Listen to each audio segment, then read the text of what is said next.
Hey guys, I'm Gianna. I am the nutritionist with MTK. Today we're going to do a Q&A session with... We're going to be answering some questions from the...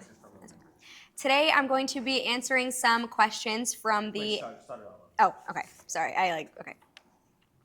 Hey guys, it's Gianna. I am the nutritionist with MTK. We are going to be answering... Damn it. Let me do it one more time. Sorry. I am going to... Okay.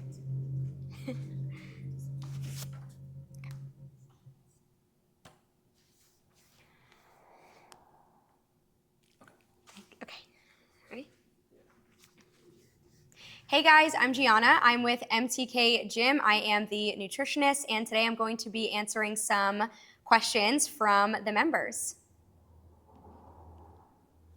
Okay. For someone who's always on the go, what are your top 3 quickest meal options?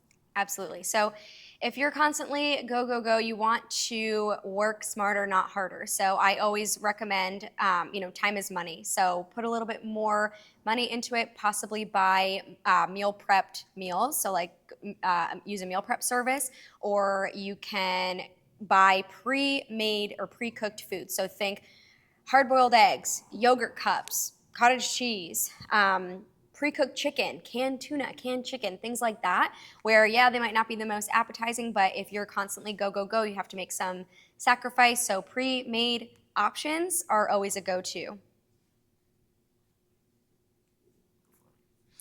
From a holistic perspective, what concerns do you have about long-term reliance on drugs like Ozempic and GLP-1? Yeah, absolutely. My biggest concern when it comes to relying on something like Ozempic or some other weight loss drug is that you're not necessarily learning lifestyle habits. You're not learning how to eat. You're not learning how to exercise in a way that is going to benefit you long term. You're more so just relying on this alternative drug to help you do those things. So from a holistic standpoint, we really want to address your lifestyle habits. We want to look at the body as a whole. So you have to make changes to your lifestyle, to your nutrition specifically, and in combination with the workouts that you're doing. So ideally, as far as with a holistic approach, the medicine is not teaching you anything. You're just taking it, and it's hopefully going to work.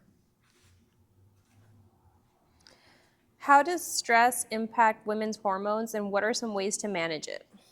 Yeah, so stress is a really important topic that I talk about, and there's so many different types of stress. People often refer to stress as, the mental emotional stress. I'm so stressed out because of work, or I'm so stressed out because this happened to me. But there's also physical stress. There's also chemical stress. There's so many different types of stressors in our lives. So it's important to minimize the stressors in your life. And as far as, I kind of forgot the question. Stress and how it pertains to women's hormones. That's right. So as far as it affecting your hormones, if your stressful lifestyle or chemicals, your environment stressful, whatever it is, it's going to impact your hormones. As far as women go, typically we'll see it show up in our cycle. We might see it manifest in our digestion. We might see it manifest in our energy levels, even in acne on our face. So those are ways that you can tell if your body is stressed out. As far as how to overcome the stress, as far as the mental emotional side of things, it's really being able to take a step back, implement boundaries, being able to say no to things, not overbooking yourself. As far as chemical stressors, it's limiting your processed food intake, it's eating more whole foods, eating a proper diet. That's going to help minimize your stress and impact your hormones positively. And then taking it a step further by reducing chemical stressors would be focusing on the products that you're using at home, making sure you're using clean, non-toxic products. A great website is the EWG website to check if they are non-toxic. That's also going to help lower your stress and influence your hormones in a positive way. How does intermittent fasting impact women differently than men? Yeah, so intermittent fasting, women's hormones are much more vulnerable, especially at different times of the month than men. So men basically are on a 24-hour hormone cycle as opposed to women. We are on a 28-day hormone cycle. So our hormones are different basically at every day. For women, our hormones are basically different at every single day of the month. So we have like 4 specific phases of our menstrual cycle, like I said, whereas men, it's just the same 24 hours. They're used to the same hormone fluctuations throughout their day, as opposed to us, our hormones are fluctuating on a monthly basis. So when it comes to intermittent fasting, especially if you're a woman and you're menstruating, you're between the ages of 15 to maybe 40. Intermittent fasting really affects our blood sugar, and blood sugar is something that is super vulnerable, especially at certain times of the month. So when it comes to intermittent fasting, it's not always the best thing to do. So I find that when people resort to intermittent fasting, it's because they feel like that's going to be the solution for them. Whereas if they were to just take a step back, maybe zoom out a little bit, they will see that they're just focusing on the basics will help them get to their goals faster than trying to implement some different sort of measure. So I find that people who do intermittent fasting or who want to try it, they think it's going to fix their issues. But in reality, for women, like I said, if you're menstruating, it can have an effect on our hormones in a negative way. And as far as men go, men don't struggle with those same hormone fluctuations, and their bodies are much more responsive to something like intermittent fasting.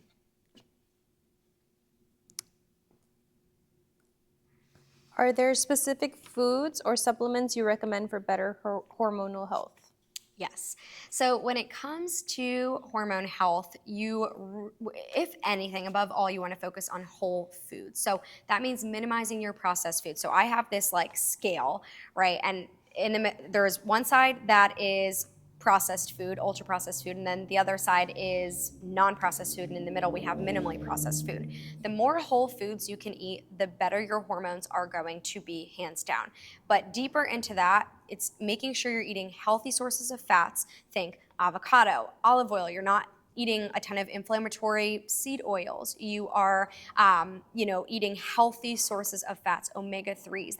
Those are gonna support your hormones on a deeper level, as well as proteins. So grass-fed proteins, organic proteins, things that are gonna have a ton of vitamins and minerals and are gonna support your body on a deeper level. So we wanna stay away from the highly processed food as much as possible. These are things that come with a really long ingredients list that have a ton of crazy, words you might not even know how to pronounce on there. I personally stay away from those things, and I recommend my clients do as well, because it is going to optimize your hormonal health.